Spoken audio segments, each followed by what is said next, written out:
todos os membros da banca examinadora e espectadores. Somos alunos do curso de Engenharia da Computação da Univesp e hoje estamos aqui para apresentar o nosso trabalho de conclusão de curso. Nosso tema é Vulnerabilidades Cibernéticas em Ambiente Doméstico Conectados, com foco em como a ausência de coordenação inteligente atua. Introdução. A internet das coisas tornou as residências cada vez mais conectadas, mas também mais vulneráveis a ataques. A falta de integração entre fabricantes e as limitações das soluções tradicionais dificultam a detecção de ameaças em tempo real. Nesse contexto, os sistemas multiagentes surgem como uma alternativa capaz de monitorar, detectar e responder a ataques em ambientes IoT residenciais. A segurança em IoT é geralmente dividida em 3 camadas: dispositivo, rede e aplicação. Nessa tabela podemos ver as principais vulnerabilidades, selecionadas com exemplos documentados pela CVE e OWASP. Os dispositivos IoT apresentam diversas limitações que aumentam os riscos de segurança nas redes domésticas. Muitos possuem hardware limitado, com baixo poder de processamento e memória reduzida, dificultando a implementação de mecanismos robustos de proteção. Além disso, a falta de atualizações frequentes mantém vulnerabilidades ativas por longos períodos.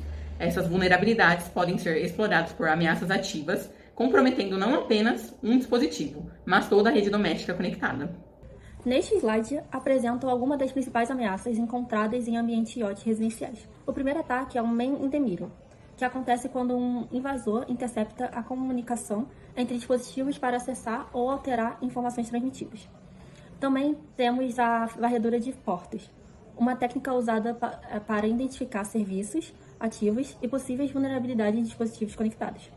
Outro risco é a exfiltração de dados, que consiste no roubo de informações sensíveis, como imagens de câmeras de segurança ou dados de automação residenciais. Por fim, existem os botnets, que ocorrem quando dispositivos comprometidos passam a ser controlados remotamente por criminosos e utilizados em ataques de grande escala. Essas ameaças já acontecem na prática. O ataque Mirai infectou milhares de dispositivos IoT, usando senhas padrões, e criou uma grande botnet. Já o Pitiapu explorou falhas em câmeras conectadas para obter acesso indevido. Além disso, a ferramenta Shadow revelou que muitos dispositivos domésticos estão expostos na internet.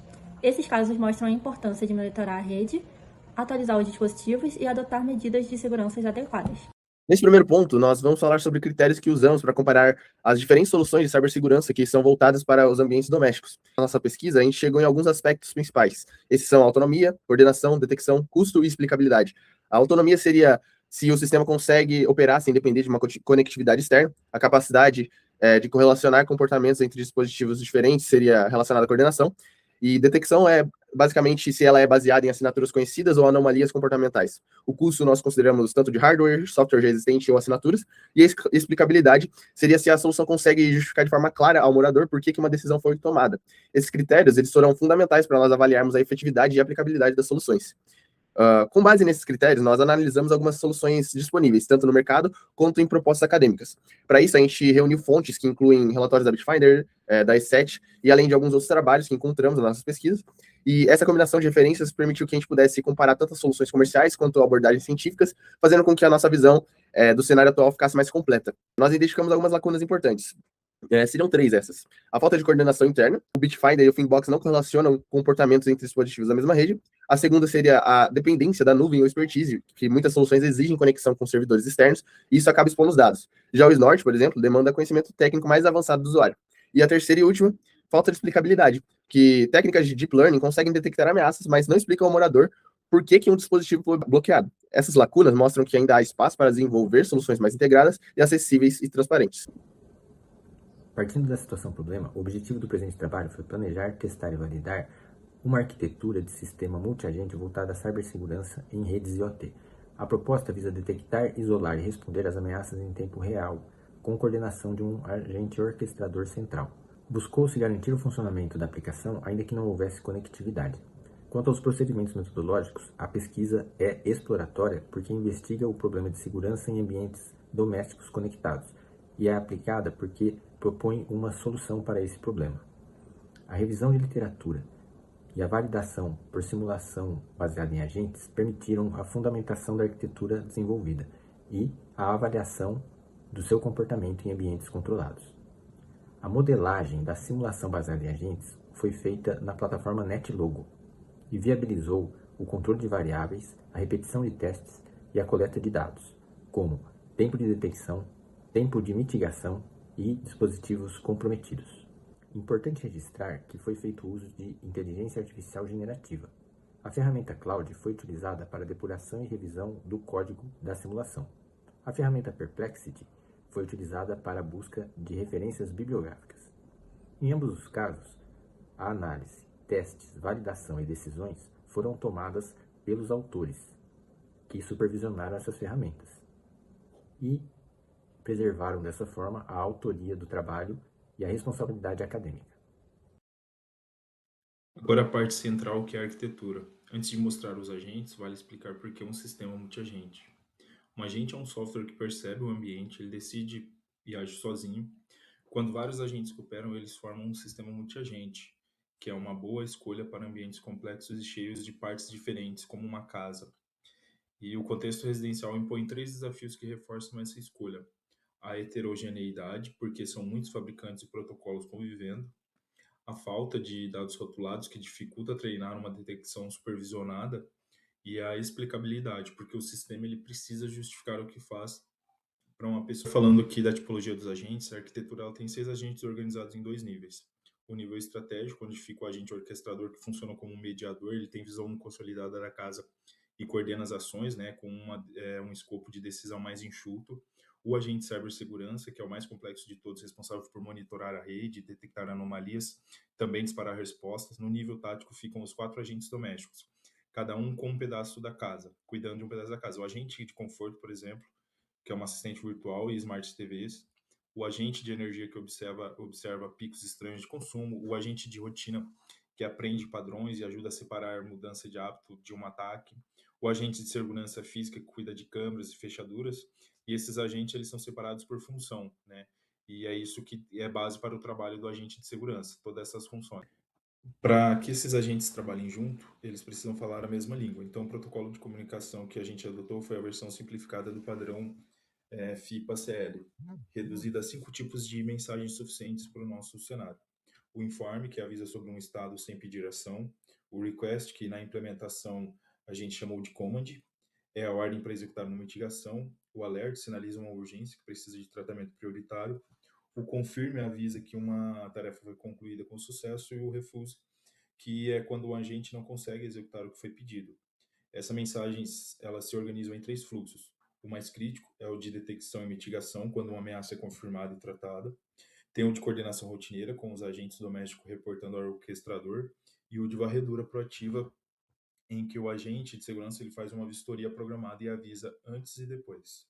Oi, eu sou a Bruna e irei explicar como implementamos um ambiente de testes. Nós criamos a representação de uma planta de uma residência com 4 cômodos, sendo sala, cozinha, quarto e uma área externa, com um total de 40 dispositivos conectados à internet que foram distribuídos conforme podemos apreciar na tabela.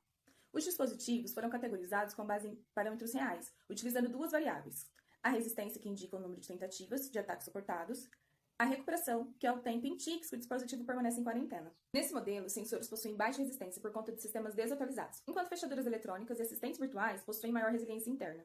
O ciclo de comunicação e mitigação foi modelado em 4 etapas, prevendo delays realistas que vão desde a detecção inicial até a conclusão da linha de defesa. O modelo de ameaça simulou 4 tipos de comportamento malicioso, sendo o ataque direto, onde um atacante percorre o ambiente e tenta comprometer os outros dispositivos próximos; a propagação por botnet, em que dispositivos comprometidos tentam infectar os vizinhos; exfiltração massiva de dados, onde a latência cresce quando há ocupação; e o excedente de tráfego é registrado como dados exfiltrados; e o ataque emenda-miro, em que o atacante intercepta comunicações de dispositivos vulneráveis no raio de 4 pés. Vale ressaltar que essas ameaças foram escolhidas por cobrirem categorias distintas e comuns em ambientes IoT residenciais. Eu vou falar a respeito da metodologia utilizada para a simulação, compreendendo o cenário experimental e as métricas de validação. O processo de simulação do nosso trabalho contemplou o desenvolvimento de 5 cenários de teste. Esses cenários partiram de condições onde temos cenários que contemplam um ataque de um único vetor, evoluindo para cenário de pressão máxima, que contempla todos os ataques ativos de forma simultânea. Cada um desses cenários foi configurado em 2 modos de operação. O primeiro modo é o modo baseline, que mapeia a degradação da rede para um cenário sem proteção. Já o segundo modo é o modo massa, onde o ecossistema multiagente atua de forma autônoma. O processo de simulação ocorreu por meio de 20 simulações por cenário em cada modo, totalizando 200 execuções independentes de 1.001 ticks. Já as métricas de validação, elas possuem o objetivo de responder como um MAS pode atuar em tempo real sem exigir intervenção técnica constante do morador. Cada métrica apresentada na tabela é capaz de cobrir um aspecto dessa pergunta, como a capacidade de contenção de ataques, a evolução da saúde geral da rede, a atividade de mitigação do sistema, velocidade de percepção do MAS, velocidade de resposta, percentual de infecções resolvidas, a carga de comunicação no sistema e a sobrecarga de tráfego originada pelos ataques. Então vamos começar no cenário A, que é o cenário de ataque direto e também o mais simples. No gráfico da esquerda fica clara a diferença entre os dois modos. Sem o sistema multiagente, a rede chega ao final com quase 39 dispositivos comprometidos. Já com o MAS ativo, esse número cai para pouco mais de 4, e é uma redução de 89%.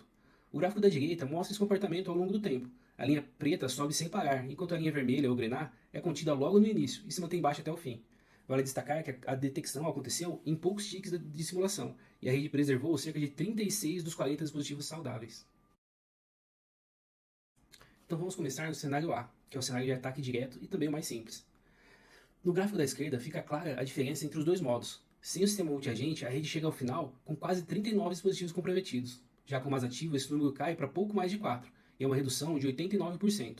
O gráfico da direita mostra esse comportamento ao longo do tempo. A linha preta sobe sem parar, enquanto a linha vermelha, ou grená, é contida logo no início e se mantém baixa até o fim. Vale destacar que a detecção aconteceu em poucos ticks de simulação, e a rede preservou cerca de 36 dos 40 dispositivos saudáveis. E este é o nosso segundo cenário, o cenário da botnet. Mesmo com a ameaça se propagando, o sistema conteve o avanço. O comprometimento caiu 80% em relação à rede sem proteção, e cerca de 34 dispositivos terminaram saudáveis. Um ponto interessante desse cenário é o consumo de banda. Mesmo com a troca de mensagens entre os agentes, o sistema reduziu o tráfego total da rede em 89%, porque conter a propagação evita o tráfego malicioso que a botnet geraria. Há um detalhe sobre o comportamento dessa linha preta que eu retomo no slide de leitura crítica. Já esse é o cenário AC, um ataque direto somado à exfiltração. A partir desse ponto, começamos a combinar vetores. Neste cenário, o ataque direto vem acompanhado de exfiltração, que é o roubo contínuo de dados da rede. A contenção do comprometimento se manteve forte, em 88%, mas o número que mais chama a atenção é o da exfiltração. Sem o sistema, a simulação registrou mais de 4.000 unidades de dados roubados. Com o sistema ativo, esse volume caiu para cerca de 129. Isso representa uma supressão de 97% do roubo de dados, ou seja, mesmo quando o atacante consegue entrar, o sistema corta o vazamento quase que por completo, e continua detectando a anomalia ao longo dos próximos ticks. E esse é o cenário B mais C, a botnet somada à exfiltração. Agora juntamos as duas ameaças mais incômodas, a botnet que se propaga e a exfiltração que rouba dados ao mesmo tempo. Esse é o cenário combinado mais difícil antes do ataque total. E por isso a redução do comprometimento é a menor da série, 76%. Ainda assim, é uma contenção expressiva diante de duas ameaças simultâneas. Na exfiltração, o resultado se manteve sólido. O volume de dados roubados caiu mais de 7.000. Na exfiltração, o resultado se manteve sólido. O volume de dados roubados caiu de mais de 7.000 para cerca de 300, uma supressão de 96%. E o consumo de banda caiu 85%. O que esse cenário mostra é que a eficácia do sistema não desaba quando os ataques se acumulam. Já esse cenário é o cenário ABCD. A pressão é máxima e são todos os vetores. Chegamos ao teste mais severo. Aqui os 4 tipos de ataque agem ao mesmo tempo e a pressão é a máxima sobre a rede. E aqui talvez o contraste mais importante de toda a apresentação. Sem o sistema, a rede colapsa por inteiro. Os 40 dispositivos terminam comprometidos e o número de dispositivos saudáveis cai a zero. Com o sistema ativo, mesmo sob o ataque total, a rede preservou cerca de 31 dispositivos operacionais, o que equivale a 77%. A exfiltração foi reduzida em mais de 94%, de quase 9.000 para menos de 500 unidades. É o cenário que melhor resume a proposta. Quando tudo dá errado, ao mesmo tempo, a diferença é entre uma rede totalmente tomada e uma rede que continua de pé. Mas antes de concluir, é importante olhar para os resultados com honestidade, porque alguns deles pedem interpretação. Repararam que em alguns cenários a linha da rede sem proteção não cresce para sempre? Ela cresce no início e depois estaciona, formando esse platô que aparece no gráfico. Isso acontece nos cenários de botnet. E o que esse platô significa? Ele não quer dizer que o ataque parou, quer dizer que a rede encontrou um equilíbrio comprometido e estável, no qual uma parte dos dispositivos, justamente os mais frágeis, fica sob o controle do atacante e convive com os demais sem gerar nenhum sinal perceptível ao morador. É exatamente essa estabilidade silenciosa que torna o problema perigoso, porque ninguém percebe que precisa agir. O sistema multiagente quebra esse equilíbrio quando detecta, isola e restaura os dispositivos afetados. E temos clareza sobre as fronteiras do nosso modelo. A propagação foi representada por proximidade entre dispositivos. Então reproduzir o padrão de varredura de uma botnet real é um próximo passo natural. A rede simulada tem 40 dispositivos, então testar a escala de condomínios e empresas fica em aberto. E ainda não há uma assinatura criptográfica entre os agentes, o que aponta um caminho claro de evolução. Esses pontos não são defeitos escondidos, são limites que reconhecemos de forma consciente e que abrem frentes de continuidade para outros grupos darem sequência ao nosso trabalho. E reunindo tudo que vimos, chegamos a esse slide onde temos uma visão geral. O padrão ele se repete em todos os cenários, a diferença entre as barras é sempre grande, do cenário mais simples até o cenário com ataque total. Vale destacar 2 pontos. A detecção aconteceu praticamente de imediato, logo nos tiques iniciais das tentativas de invasão, em todos os cenários. E a coordenação entre os agentes funcionou de ponta a ponta, com mais de 98% dos ciclos de comunicação completos. E também é importante reforçar que estes são resultados de simulação. Eles não provam eficácia no mundo real, mas mostram de forma consistente que a abordagem tem potencial. Para encerrar, vale lembrar que este tema continua bastante urgente. Novas ameaças surgem todos os dias, e o alvo de amanhã pode ser qualquer casa conectada. Diante desse cenário, o que o nosso trabalho vem oferecer é uma resposta possível. Nos cenários combinados, o sistema reduziu o comprometimento da rede entre 77% e 88% no nosso ambiente simulado. E é importante essa ressalva. São resultados de simulação que indicam o potencial da abordagem proposta e que precisam, no próximo passo, ser validados em ambiente real. E o trabalho não termina aqui. Enxergamos 2 caminhos principais de continuidade. O primeiro é ampliar as capacidades dos agentes com detecção baseada em comportamento, resposta adaptativa e aprendizado, a partir dos próprios incidentes. O segundo é levar isso para o mundo físico, com o desenvolvimento de dispositivos dedicados, hardware próprio e hospedagem do agente, e cibersegurança dentro de rede doméstica. A casa inteligente já é uma realidade. Garantir que ela seja também uma casa segura, sem exigir que o morador seja um especialista em tecnologia, é um problema que nós escolhemos enfrentar. E acreditamos ter mostrado, ao menos em simulação, que uma arquitetura multi-agente é um caminho promissor para isso. Para encerrar, vale lembrar que este é um tema que continua muito urgente. Novas ameaças surgem todos os dias, e o alvo de amanhã pode ser qualquer residência conectada. Diante desse cenário, o que o nosso trabalho oferece é uma proposta possível. Nos cenários combinados, o sistema reduziu o comprometimento da rede entre 77% e 88% no nosso ambiente de simulação.